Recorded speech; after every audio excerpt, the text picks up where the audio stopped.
روایات میں آتا ہے جب جنتی جنت میں جائیں گے نا، یقول اللہ تبارک و تعالی ارشاد فرمائیں گے تریدون شیئا ازیدکم، کیا تم کچھ اور نعمت چاہتے ہو؟ کوئی ایسی چیز ہے جو تمہارے دل میں آتی ہے یہ چیز ہمیں نہیں ملی تو وہ نعمت میں تمہیں دے دوں؟ فیقولون، جنتی کہیں گے الم تبیض وجوہنا الم تدخلنا الجنت وتنجنا من النار، اے کریم اللہ کیا آپ نے ہمارے چہروں کو رونق نہیں بخشی، چاند جیسا حسن نہیں دیا؟ آپ نے تو ہمیں خوبصورت چہرے دے دیے، ہمارے چہروں کو رونق بخش دی، ہمیں جنت میں داخل کر دیا، ہمیں جہنم سے بچا دیا۔ جب جنت مل گئی، جہنم سے بچ گئے، ہمیں جنتی حسن دے دیا گیا، اور کیا چیز رہ گئی؟ اللہ سارا کچھ تو مل گیا۔ حضور فرماتے ہیں فَيَكْشِفُ الْحِجَابَ، اللہ تبارک و تعالیٰ نور کے پردوں کو ہٹا دیں گے اور اپنا دیدار کرائیں گے۔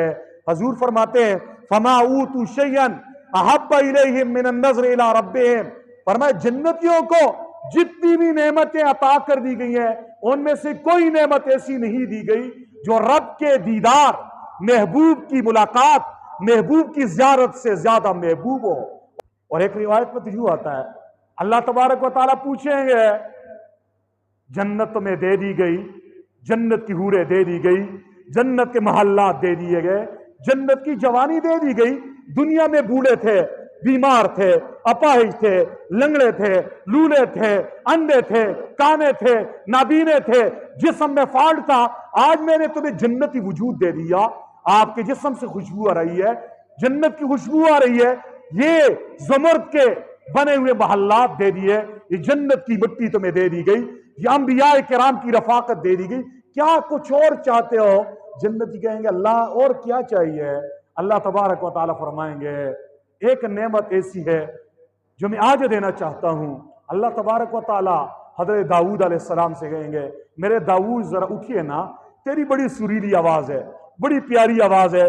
داؤد جب زبور کی تلاوت کرتے تھے یہ پہاڑ بھی جھوم جایا کرتے تھے اور یہ پرندے بھی ہوا میں آ کے رک جایا کرتے تھے حضرت داؤد علیہ السلام کی تلاوت سننے۔ حضرت داؤد علیہ السلام کو اللہ تبارک و تعالی ایک کرسی پہ، تخت پہ بٹھائیں گے، کہیں گے یہ میرے محبوب کی امت بھی ہے، اولین و آخرین سب ہیں، ان کو ذرا زبور کی تلاوت سنا دیجئے۔ زبور کی تلاوت سارے جنتی سنیں گے، مزہ آ جائے گا۔ پھر اللہ کہیں گے کچھ اور چاہیے، کہیں گے اللہ اس کے بعد اور کیا چاہیے؟ ان کے ذہن میں تو نہیں ہوگا کہ ہم اور کیا مانگے۔ ایک موقع آئے گا اللہ کہے گا میرے محبوب، اے میرے محبوب محمد الرسول اللہ، آپ ہی کے لیے تو سب کچھ بنایا گیا، یہ دنیا آپ ہی کے صدقے سے ہے، یہ جنت آپ ہی کی وجہ سے ہے، یہ آدم کا آنا آپ ہی کی وجہ سے ہے، یہ نوح کا آنا آپ ہی کی وجہ سے ہے، آپ ہی کی وجہ سے یہ ساری بہاریں ہیں۔ کہ اللہ کے نبی ذرا اٹھیے نا، آج ان کو قرآن کریم اپنی عربی زبان میں سنائیے۔ رسول خدا، محبوب خدا، میرے اور آپ کے پیارے نبی اپنا دیدار کرائیں گے اور کرسی پہ بیٹھیں گے، قرآن کریم کی تلاوت کریں گے اور ہم سب رسول اللہ کی زیارت کریں گے۔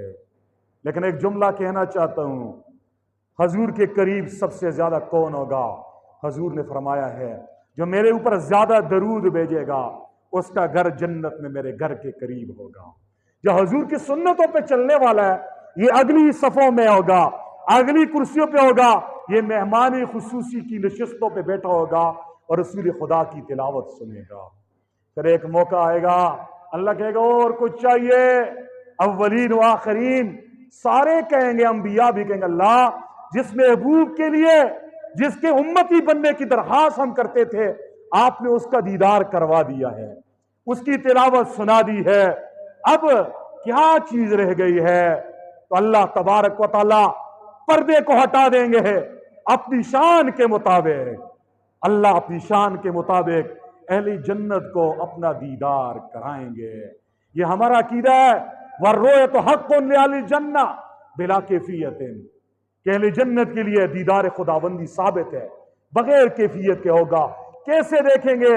جیسے اللہ کی شان کے لائق ہے، جسم نہیں ہوگا، سمت نہیں ہوگی، جہت نہیں ہوگی، اندان نہیں ہوں گے، دیکھیں گے، کیسے دیکھیں گے؟